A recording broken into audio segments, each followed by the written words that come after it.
سلام از روز سوم. بالاخره کار سرامیکای کف تموم شد و امروزی که تکمیلش کردیم و الان نوبت دیواراست. بخش مورد علاقه‌ام از این بازسازی رنگ کردن دیواراست، چون عاشق کلا رنگ کردن و اینجور چیزا. نکته که هست اینه که دیوارا اینجا خیلی کج و کل و داغونه، یعنی اصلا یه سمتش گچه یه ورش سیمانه، اصلا نگم براتون دیگه، خودتون دارید میبینید. و از جایی که ما کسی رو نداریم که بیاد خیلی حرفه‌ای دیوارا رو الان برامون درست کنه و از اونجایی که خودمم طرح‌های قدیمی و رستیک و نمیدونم اسم این مدل طرح‌ها چیه که خیلی نامرتبه، مثلا دیگه عکسش شاید براتون بذارم، خودم اون مدل طرح‌ها رو دوست دارم که رنگا خیلی نامرتب زده میشه و حالا با بتونه و اینا تکسچر بهش میدن. دیگه تصمیم گرفتم خودم با بتونه و رنگ و اینا چیزی از توش در بیارم دیگه، ببینم چه جوری میشه.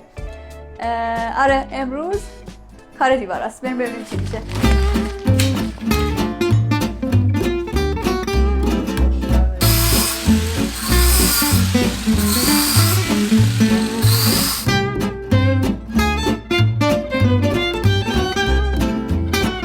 خب مثل که اول باید قابای سقف رو بزنیم بعد دیوارا رو، یعنی که این بالا رو گچ زدن و خیلی سخت تمیز کردن این گچ‌ها و باید بریم گچ‌ها رو رنگ کنم.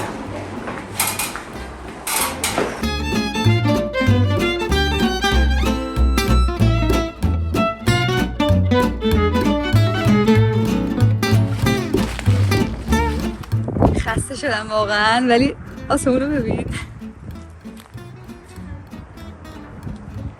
صبح ابری بارونی بود، الان یعنی مامامیا عشق می‌کنم.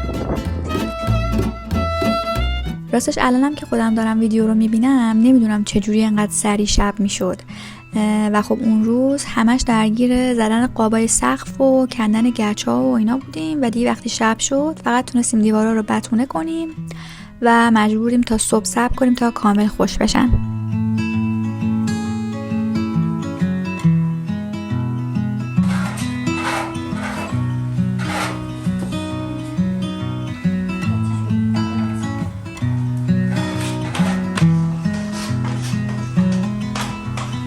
هیچ تکنیک خاصی برای بتونه زدن دیوارا نداشتم، فقط میخواستم صاف نباشه و حالت نامنظم و قدیمی طور داشته باشه. اما هم که این کار کامل به خودم سپرد تا هر جوری که دوست دارم انجامش بدم و خب منم فکر میکنم تونستم خوب از آب در بیارمش و از نتیجه راضی بودم.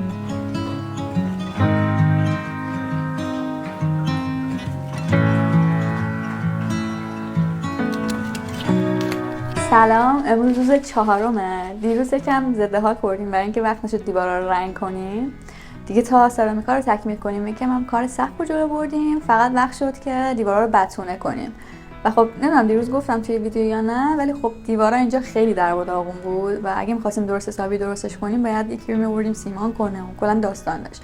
و از اونجایی که من کسی رو نداشتم و وقتم خیلی نداشتم دیگه تصمیم گرفتم همین داغون رو یه ذره داغون‌ترش کنم با بتونه، طبیعی جلوه کنه خرابیش. یکم تکنیک‌های من درآوردی زدم و آره طرح شلوغ پلو.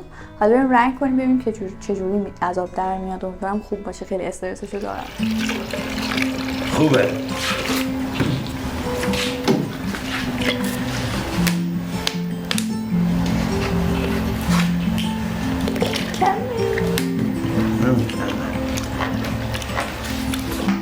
لیسا خوبی؟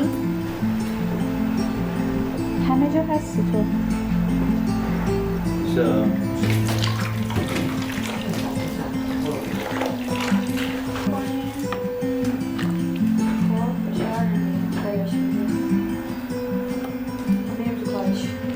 برای رنگ دیوارای اتاق من اولش رنگ سبز خریده بودم و میخواستم دیوارا رو سبز یا زیتونی بکنم، ولی خب به نظرم خیلی این کار ریسکی اومد، مخصوصا اینکه اتاق خیلی کوچیکه و نور خیلی زیادی نداره. ترسیدم رنگای تیره و اینجوری یکم نور فضا رو بگیرن.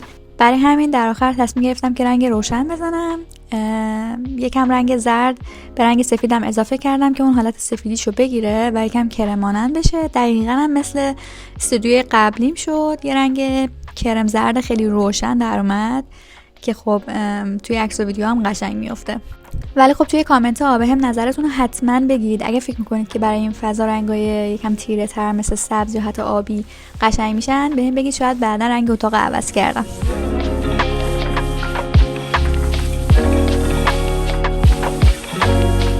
دست اولو زدیم، اگر که آفتابیاری کنه زود خشک بشه. بریم دست دوم. یه ذره شک دارم، نمیدونم سیزو بنظر بتونهاش چیز شد، مصنوعی شد، ولی نمیدونم، امیدوارم که خوب بشه. هنوز دست اوله و خیلی کاور نداره. ببینیم چه جوری میشه دیگه. منو نگاه کن.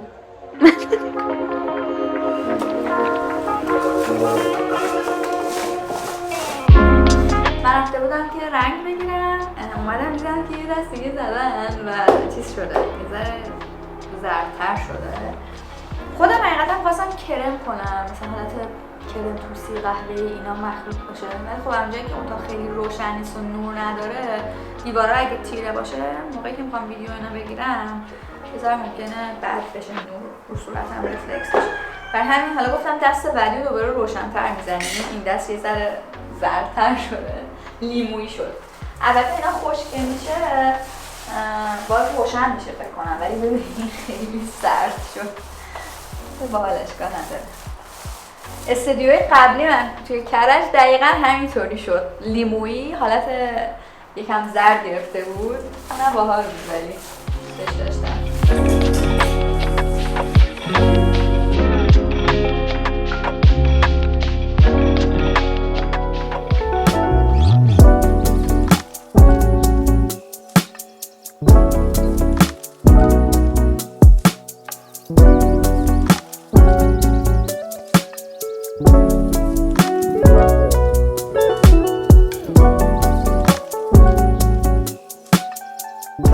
دیوارا رو رنگ زدیم چند دست، الان منتظریم که خوش بشه. اون دیوار تهیه که آبی بود خیلی طول بشه کاور بشه، الان خیسه.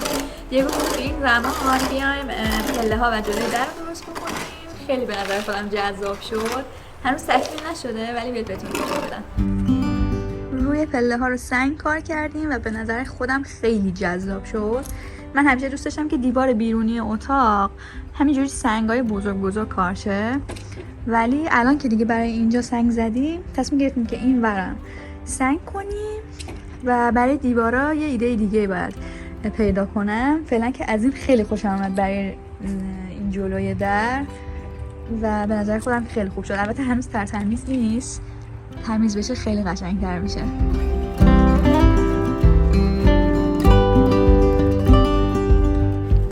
قسمت هم سنگ زدیم که اینجا گلدون بذارن، خیلی بامزه شد.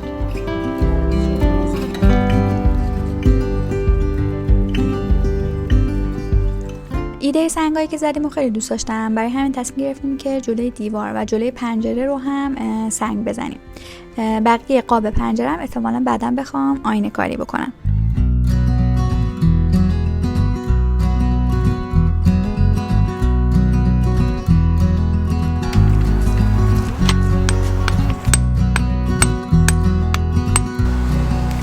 شب شد دیگه، کارمون هم تقریبا تموم شد. دیوارا رو باید بذاریم تا فردا پشت یه دست دیگه نهاریشو بزنیم. جلوی در خیلی باحال شد، یعنی خیلی خودم خوشم اومد. فردا تکمیل شده رو بهتون نشون میدم.